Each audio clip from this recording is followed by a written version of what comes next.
Amen. Sijawahi kusema hivyo hapa, sijui kwa nini, lakini Bwana ni mwema. Na shukuru Mungu sana kwa ajili yako wewe ambaye umepata kibali cha kuwepo nyumbani mwa Mungu. Sio kila mtu anayepata nafasi hii. Hii ni nafasi adhimu ambayo watu wanaoipata wanakuwa tayari, wako heri au wamebarikiwa. Bwana Yesu asifiwe. Kuna watu wanapambana lakini wapate nafasi ya kuingia nyumbani mwa Bwana kwa wakati husika. Wewe ambao uko hapo, Mungu anakupenda. Haleluya. Nataka kumshukuru sana mama mchungaji, mwinjilisti na mtumishi wa Mungu Eunice. Mungu akubariki sana. Haleluya. Kwa unyenyekevu na zaidi ya yote ametupa neno ambalo kwa kweli ni neno la wakati. Ametufundisha leo, ametufundisha, Bwana asifiwe, jinsi ya kutunza baraka zetu. Haleluya. Ninaomba maneno hayo yasitoke moyoni mwako, kwa kuwa ni maneno yenye maarifa mengi na hekima nyingi ya kimungu. Watu wengi wanahitaji, wanaenda kwenye masemina makubwa ili wafundishwe jinsi ya kutunza baraka za Mungu katika maisha yao. Taasisi kubwa. Kuna baba mmoja alishatutoka, anaitwa Monroe. Wale wanaosoma sana vitabu anajulikana mpaka leo. Monroe alikuwa anaitwa na taasisi zinaungana. Alikuwa ni mtumishi wa Mungu. Wanaungana, wanamtafuta wafundishe jinsi ya kutunza fedha na jinsi ya kuendesha makampuni na mataasisi makubwa. Walikuwa wanaungana, wanamuita na kuja na ndege yake, anafanya semina ya siku kadhaa. Wanamlipa dola mamilioni ili waweze kujifunza, na anamaliza na kuwaombea. Bwana asifiwe. Maneno hayo unapata bure, naomba uyatunze. Nidhamu. Tumeambiwa mambo ya nidhamu. Nidhamu ni neno upana. Mungu akubariki sana, kwa kuwa neno hilo halijatoka tu kwako, limetoka kwa Mungu.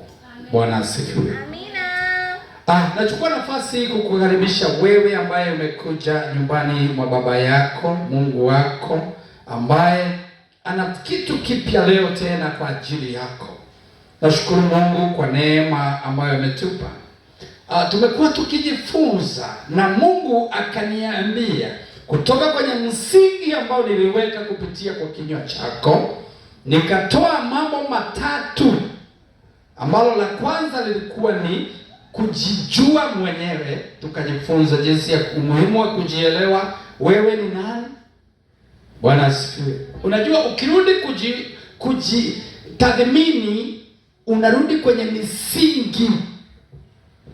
Ulipojielewa, ulipozaliwa, unavyoambiwa, ulivyokuwa, ulivyoishi, unatambua kabisa. Wakati mwingine unatambua kabisa kama si Mungu haungekuwepo hai. Amina. Kuna vitu ulifanya vingi viovu, au kuna mambo yalipita yakawaangamiza wengine, marafiki zako, unawakumbuka. Bwana asifiwe. Amina. Unarudi kwenye mizizi. Halafu unakuja katika maisha, unajua hakika Mungu huyu ninayemtumikia ndiye amenipa pumzi ya uhai leo na afya. Bwana asifiwe. Kuna wengine walipata ajali wakapona katikati ya wengi waliokufa. Kuna wengine ambao walifanya vitu na wengine walipovifanya basi wakapata madhara, lakini wao wakanusurika. Kwa hivyo hiyo ni la kwanza, kujijua. Bwana asifiwe. Lakini cha pili ni kumjua Mungu. Nikwambia umuhimu wa kumjua Mungu ni nani. Katika kitabu cha Ayubu sura ya 22 mstari wa 21 anasema, mjue sana Mungu ili uwe na amani, ndivyo mema yatakavyokujia. Mjue sana Mungu ili uwe na amani, ndivyo mema yatakavyokujia. Bwana asifiwe. Tukajifunza juu ya la pili, kumjua sana Mungu. Bwana asifiwe sana. Ukijua Mungu hashindwi na lolote, ukimjua Mungu anaweza yote, ukitambua Mungu ana uwezo wa kuharibu kila hila za shetani mbele zako, ukijua Mungu anaweza kukuwezesha. Bwana asifiwe. Basi utakuwa unaendelea kumjua zaidi. Bwana asifiwe. Na kabla sijaanza somo, nikasema cha tatu ni kumwamini Mungu 100%. Yaani unapomjua, umejijua, umemjua, unamwamini 100%. Haleluya. Bwana asifiwe. Ndio itatuleta kwenye somo letu. Na kabla sijasoma niseme, nilikuwa naangalia clip moja ya huyo baba anaitwa Monroe jana. Mungu akanipeleka toka niambia, hebu angalia hiki, nikafungua, nikakutana naye, nikasikia ni hiki. Bwana Percy anashuhudia jinsi alivyokuwa akisoma, akawa anaambiwa na mwalimu anaitwa, wewe ni nyani. Walikuwa watu kama 8 weusi kule Marekani. Wewe ni kama tu nyani, huwezi kuelewa kitu. Akawa elewi, akienda nyumbani anamwambia mamake, mwalimu anajiita nyani, anasema hivi. Mamake akamwambia, wewe si nyani. Kafika mahali akasema sitasoma tena, akaacha kwanza kusoma. Mamake akamwelolo kujifunza vitu mbalimbali na kukariri. Akampa mstari ule unaosema, Mungu aweza kunifanya nijue na nizidi kuelewa katika nguvu zake zinazofanya kazi ndani yangu. Bwana asifiwe sana. Akafukariri, akaja akamsemea mamake, anasema kila siku akajifunza algebra, hesabu za algebra, akajifunza akiwa nyumbani, na alipojisajili akawashinda wote, na leo amepumzika akiwa doctor, akiwa na doctorate, akiwa mtu mkubwa sana. Bwana asifiwe sana. Ndivyo ilivyo. Leo tunaenda kujifunza kutoka kwenye msingi, neno linalosema sisi tutalitaja jina la Bwana Mungu wetu. Wale waliokuwa nafuatilia kwenye mtandao, niliweka kwa Kiingereza kwamba sisi hatutataja magari wala farasi, tutalitaja jina la Bwana Mungu wetu. Bwana asifiwe. Watu wengi Biblia inasema hawanataja magari na hawa farasi, lakini sisi tutalitaja jina la Bwana Mungu wetu. Nitakuja kuwafafanulia maana yake. Bwana asifiwe. Haleluya. Magari na farasi, kabla sijasoma neno, haya yanasimamia nguvu za kifedha, elimu, mamlaka, teknolojia, uchawi na kadhalika. Ni vitu vile vilivyoko dunia. Nataka tusome ili tuanze kuelewa katika kitabu cha Zaburi. Tunaanza Zaburi sura ya 20. Naomba ufungue pamoja nami Zaburi sura ya 20. Zaburi ya 20 ili tuweze kuona mstari wa 7. Zaburi ya 20 mstari wa 7, Biblia inasema, Daudi hapa alisema, hawa wanataja magari na hawa farasi, bali sisi tutalitaja jina la Bwana Mungu wetu. Mstari wa 8, wao wameinama na kuanguka, bali sisi tumeinuka na kusimama. Bwana asifiwe. Bwana Yesu asifiwe. Daudi hapa alikuwa anazungumza hivi kwa sababu yeye alikuwa consistently, alikuwa anamtazama Mungu katika kila jambo. Katika majaribu ya mapito yake na Sauli mfalme, Daudi aliacha mamlaka ya kusema yeye ni mfalme mtarajiwa, akasimama upande wa Mungu, akatafuta uso wa Mungu, naye Mungu akampigania. Bwana asifiwe. Nguvu za Sauli hazikumpeleka mahali, zilimwangamiza, lakini Daudi akasimama. Nataka baada ya kusoma hapo, tuangalie katika Isaya 31 kabla tujaenda sehemu ambayo ilikuwa ni asili ya neno hili. Isaya 31, na tuone mstari wa 1 hadi wa 3. Hapa nabii anazungumza. Isaya 31 nataka nisome. Ole wao wateremkao kwenda Misri wapate msaada, na kutegemea farasi, watumainio magari kwa kuwa ni mengi, na wapanda farasi kwa kuwa ni hodari sana, lakini hawamwangalii mtakatifu wa Israeli, wala hawamtafuti Bwana. Mstari wa 2, lakini yeye Bwana naye ana akili, naye ataleta uovu, wala hata yatangua maneno yake, bali ataondoka juu ya nyumba yao watendao mabaya, na juu ya msaada wa hao watendao maovu. Mstari wa mwisho, basi Wamisri ni wanadamu wala si Mungu, na farasi zao ni nyama wala si roho. Na Bwana atakaponyosha mkono wake, yeye asaidiaye atajikwaa, na yeye asaidiwaye ataanguka, nao wote pamoja watakoma. Bwana asifiwe. Amen. Neno hili alizungumza nabii Isaya kwa sababu ya reference ya kile Mungu alichokuwa amekitangaza. Bwana atusaidie sana. Kumbuka, watu wengi tangu Agano lile la kale walikuwa wanaandaa farasi na magari ya farasi katika vita ili waweze kuwakabili adui zao. Sasa taifa tutakaloliona la Misri ndio lilikuwa dola kubwa yenye nguvu kipindi kile. Kila taifa iliposikia kwamba Wamisri wanataka kupigana nasi, walikuwa wananywea, wanatetemeka.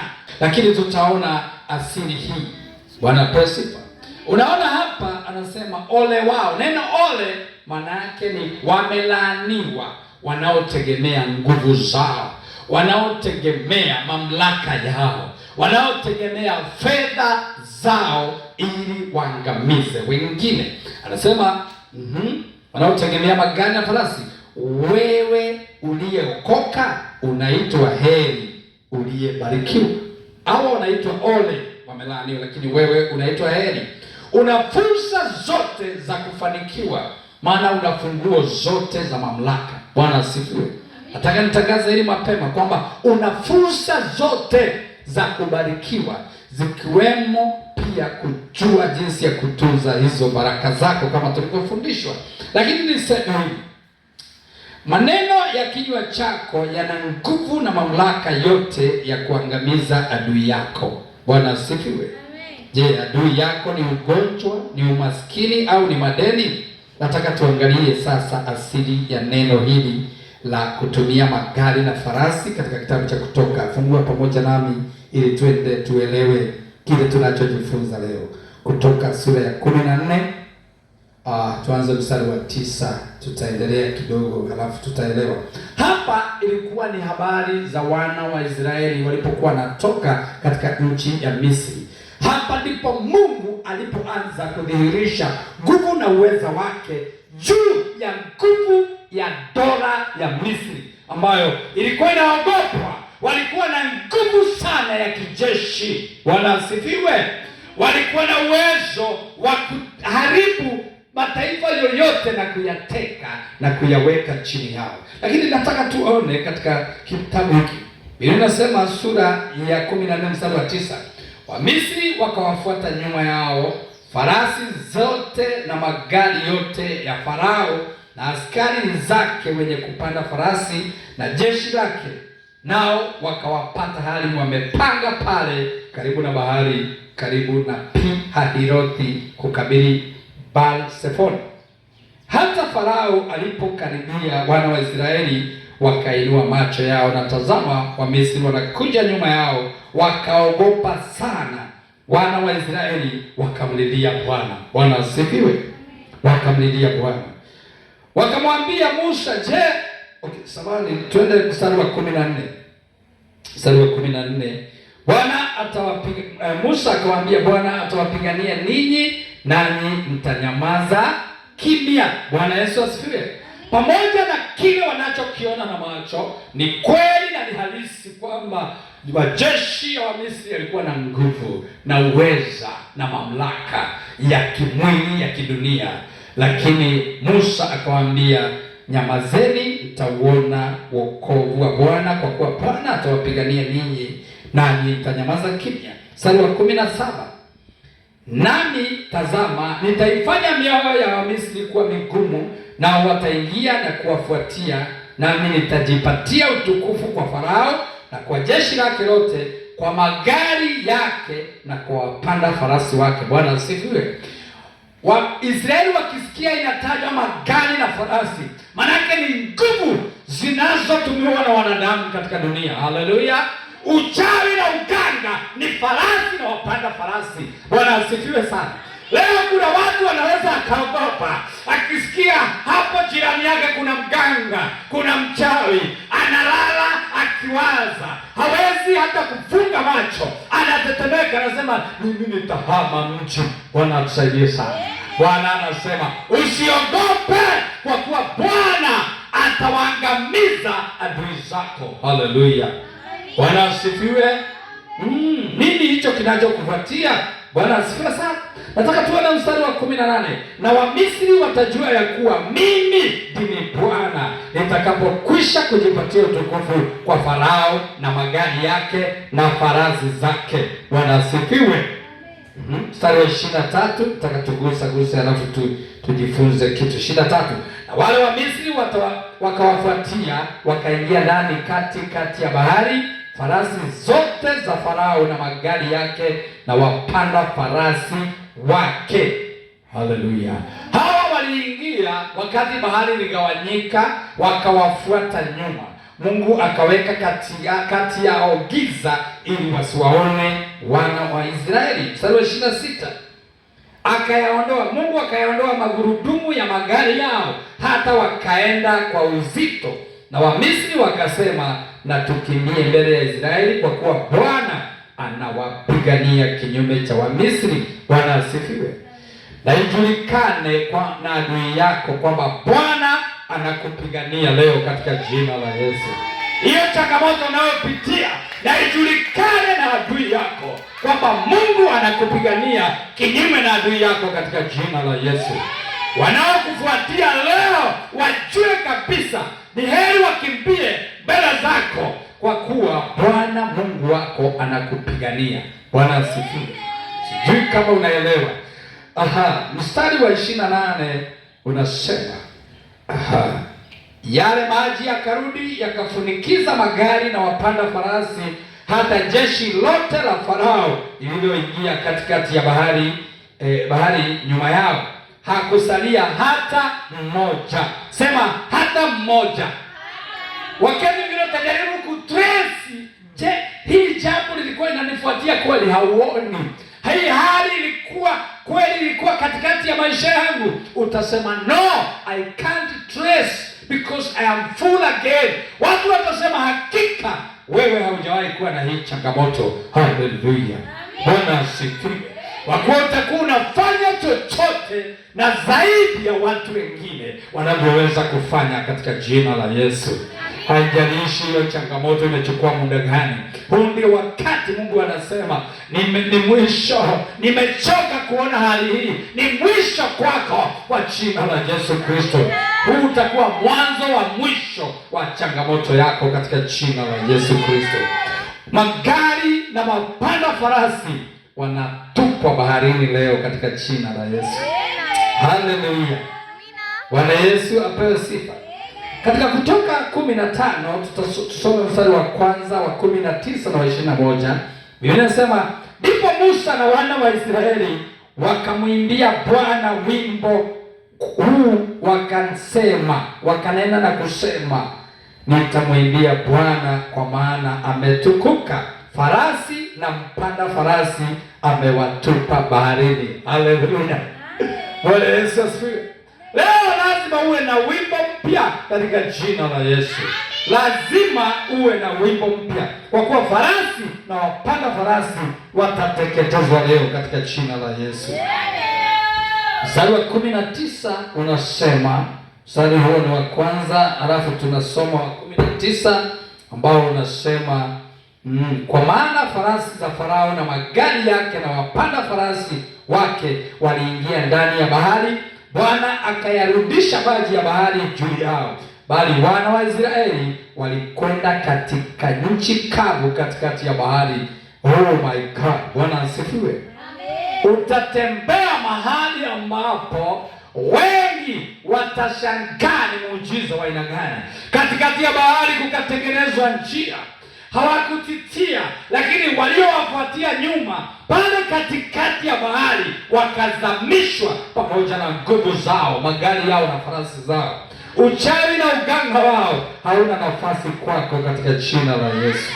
Mstari wa 21, Miriam akawaitikia, mwimbieni Bwana kwa maana ametukuka sana, farasi na mpanda farasi amewatupa baharini. Haleluya. Leo tunazungumzia hawa farasi na wapanda farasi, hizi nguvu za kinyume zinazokufanya uogope watu, ushindwe kufanya maamuzi yako. Haleluya, kumtumikia Bwana. Hizi nguvu leo ni mwisho wake katika jina la Yesu. Unaogopa watu kwa sababu ya nguvu za giza, kwa sababu wana mamlaka katika serikali, kwa sababu wana mamlaka kwenye taasisi hiyo, kwa sababu kwenye ukoo wao wanaitwa ndio wasemaji. Akikwambia njoo tutambike, unakimbia mbio. Leo ni mwisho katika jina la Yesu. Nasema leo ni mwisho kwa jina la Yesu Kristo. Haleluya. Hapa ndipo Mungu aliamua kuwadhihirishia wana wa Israeli uweza na nguvu zake kinyume na magari na wapanda farasi wa Misri. Naomba tuone kipengele hiki kinasema wimbo mpya. Haleluya, wimbo mpya. Utaandika, utaenda kusoma katika sura ile ya 15 mstari wa kwanza hadi wa 21. Huo ndio wimbo mpya. Bwana pesi. Twende kwenye Kumbukumbu la Torati tuone sura ya 11, matendo makuu ya Bwana, ili nieleze kitu baadaye. Sura ya 11 mstari wa kwanza hadi wa 4 wa Kumbukumbu la Torati. Biblia inasema, kwa ajili hii mpende Bwana Mungu wako na kushika siku zote mausia yake na amri zake na hukumu zake na maagizo yake. Nanyi leo jueni kwa kuwa sisemi sasa na vijana wenu ambao hawakujua wala hawakuona adhabu ya Bwana Mungu wenu, ukuu wake na mkono wake wa nguvu na mkono wake ulionyooka na ishara zake na kazi zake alizomfanya Farao mfalme wa Misri na nchi yake yote katikati ya Misri, na alivyolifanya jeshi la Misri, farasi zao na magari yao, na alivyowafunikiza maji ya bahari ya Shamu walipokuwa wakiwaandamia, na alivyoangamiza Bwana hata hivi leo. Bwana asifiwe. Mungu akawa anatukumbusha matendo makuu, ushuhuda wa jinsi alivyofanya, akaunena mwenyewe kwa kinywa cha Musa mtumishi wake. Twende Kumbukumbu la Torati 20 ili tuone tena kitu. Kumbukumbu la Torati 20 halafu mstari wa kwanza. Sema, utokapo kwenda vitani kupigana na adui zako na kuona farasi na magari na watu wengi kuliko wewe, usiwaogope, kwa kuwa Bwana Mungu wako yu pamoja nawe, aliyokukweza kutoka nchi ya Misri. Manake kutoka kwenye dhambi, aliyekuokoa. Manake leo tunaambiwa utakapojikuta uko sehemu ambao kuna watu ambao wanatumia nguvu zingine na Mungu amekuweka pale kwa kusudi, usiwaogope. Bwana asifiwe. Usihofu wala kuogopa, maana Mungu aliyekutoa katika dhambi akakuokoa yuko pamoja na wewe katika jina la Yesu Kristo. Na katika kitabu cha Yoshua sura ya 11 na mstari wa 4 hadi wa 6 halafu wa 9 anasema, nao wakatoka nje wao na jeshi zao zote. Tunataka tuone ushuhuda wa Mungu pamoja na watu wengi mno kama mchanga ulio ufuoni mwa bahari, kwa wingi, pamoja na farasi na magari mengi sana. Wanasifiwa sana. Mstari wa 5, wafalme hao wote wakakutana pamoja, wakaenda na kupanga mahema yao pamoja hapo penye maji ya Merom ili kupigana na Israeli. Bwana akamwambia Yoshua, usiche wewe kwa ajili ya hao, kwani kesho wakati kama huu nitawatoa hali wameuawa wote mbele ya Israeli. Utawatema farasi zao na magari yao utayapiga moto. Mstari wa 9, Yoshua akawafanyia vile vile kama Bwana alivyomwamuru, akawatema farasi zao na magari yao akayapiga akapiga moto, akayawasha moto. Bwana asifiwe. Hapa Mungu anampigania Yoshua na wana wa Israeli kwa wafalme watano waliokuwa wamepanga majeshi yao kuwapiga. Mungu hakutaka Israeli wapigane, alienda akawafyeka mbali wote. Haleluya. Bwana ashughulike na hiyo changamoto iliyo ndani yako katika jina la Yesu. Lolote lililo mbele yako linalokunyanyasa liharibiwe na Mungu na kuondolewa kabisa katika jina la Yesu Kristo. Leo ikawa ni mwanzo mpya wa maisha yako. In Jesus name. Hallelujah. Tufanye nini? Tufanye nini? Hallelujah. Moja, tusitegemee akili zetu wenyewe. Kitu cha kwanza, don't rely on your own understanding. Usitegemee akili zako mwenyewe. Akili zetu ni limited na dunia. Bwana asifiwe. Usitegemee akili yako. Katika kitabu cha Mithali sura ya 3 mstari wa 5 kinasema haya. Jua katika Mithali sura ya 3 mstari wa 5 na wa 6 anasema haleluya. Mtumaini Bwana kwa moyo wako wote, wala usizitegemee akili zako mwenyewe. Katika njia zako zote mkiri yeye, naye atayanyosha mapito yako. Bwana asifiwe. Jambo la pili, tusiogope. Mungu ni kila kitu kwetu. Haleluya. Mungu ni El Shaddai. Nataka tuone katika Mwanzo sura ya 17 mstari mmoja wa kwanza hapa kwenye Biblia Amplified Bible. Nasema Abrahamu alipokuwa mtu wa miaka 99, Bwana akamtokea Abrahamu akamwambia, mimi ni Mungu Mwenyezi, mimi ni El Shaddai, uende mbele yangu ukawe mkamilifu. Mimi ni El Shaddai. Mungu Mwenyezi manake ni El Shaddai. Ni Mungu asiyepungukiwa na kitu chochote. Ni Mungu aliye mfadhili wako. Ni Mungu ambaye ni kila kitu kwako. Bwana asifiwe. Unachokihitaji, unahitaji chakula, Mungu ndiye chakula chako. Unahitaji mavazi, Mungu ndiye mavazi yako. Unahitaji mume, Mungu ndiye mke wako na mume wako. Ndiye atakayekupa kila kitu unachokihitaji katika maisha haya. Unahitaji biashara, unahitaji kazi, Mungu ni El Shaddai, Mungu Mwenyezi. Haleluya. Abraham alipoambiwa hivyo, Biblia inasema akatulia. Akatoka nje akaambiwa hesabu nyota kama unaweza, akasema siwezi, akahesabiwa haki. Na ndio baadaye akapata mtoto Isaka. Mungu ndiye Isaka wa Ibrahimu. Bwana asifiwe. Maana kila kitu chema kiko ndani ya Mungu. Haleluya. Na hapa ndipo tunapojifunza jambo hili kwa kina. Manake tusiogope, Mungu ni kila kitu kwetu, yeye ni El Shaddai. Jambo la tatu, daima tukiri kwa vinywa vyetu matendo makuu ya Bwana. Haleluya. Daima tukiri. Ukiri una sehemu kubwa sana katika maisha yetu. Hapa wana wa Israeli Musa alikiri na wana wa Israeli wakaja kukiri kwenye wimbo. Isaya 54 na mstari wa 17. Tukiri kwa vinywa vyetu. Maneno haya, kila silaha itakayofanyika juu yako haitafanikiwa, na kila ulimi utakaoinuka juu yako katika hukumu utahukumu wewe kuwa mkosa. Huu ndio urithi wa watumishi wa Bwana, na haki yao inayotoka kwangu mimi, asema Bwana. Haleluya. Bwana asiwe sana. Kila silaha itakayofanyika juu yako haitafanikiwa. Bwana apewe.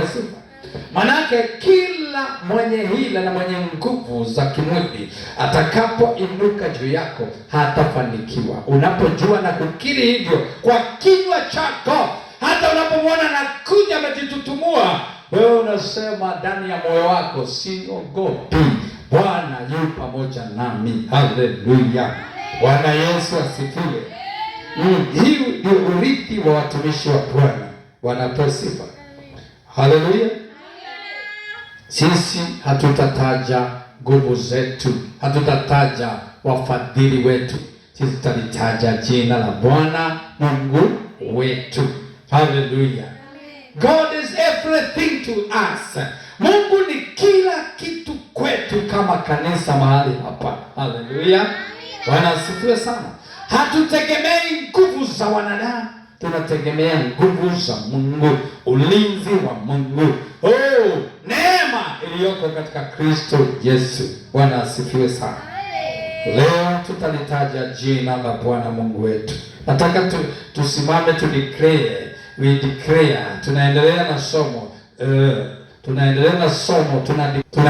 Nataka tusimame kwa miguu yetu, declare kwa pamoja katika jina la Yesu Kristo. Simama kwa miguu yako. Haleluya. Simama kwa miguu yako. Bwana asifiwe. Amen. Sema kila magari na kila farasi nifuatia. Sasa mteketee kwa moto wa Roho Mtakatifu kwa jina la Yesu Kristo. Na kila silaha iliyoandaliwa kinyume nami haitafanikiwa katika lengo lake katika jina la Yesu. Na kila ulimi ulioinuka kinyume nami ninauhukumu leo kuwa mkosa kwa jina la Yesu Kristo. Enyi magari na farasi za wanadamu, hamna nafasi juu ya maisha yangu, kwa kuwa Bwana atawafunikiza katika moto na kuwadumbukiza kwenye maji katika jina la Yesu. Enyi wa Misri wa kiroho, Bwana apigana nanyi, Bwana ashindana nanyi, Bwana atete nanyi katika jina la Yesu. Enyi mnaogusa mwili wangu, kuanzia leo ni mwisho, hamna nafasi, kwa kuwa Bwana yu juu yenu kuwapiga na kuangamiza katika jina la Yesu. Tuanze maombi katika jina la Yesu. Shindana sasa. Shukrani.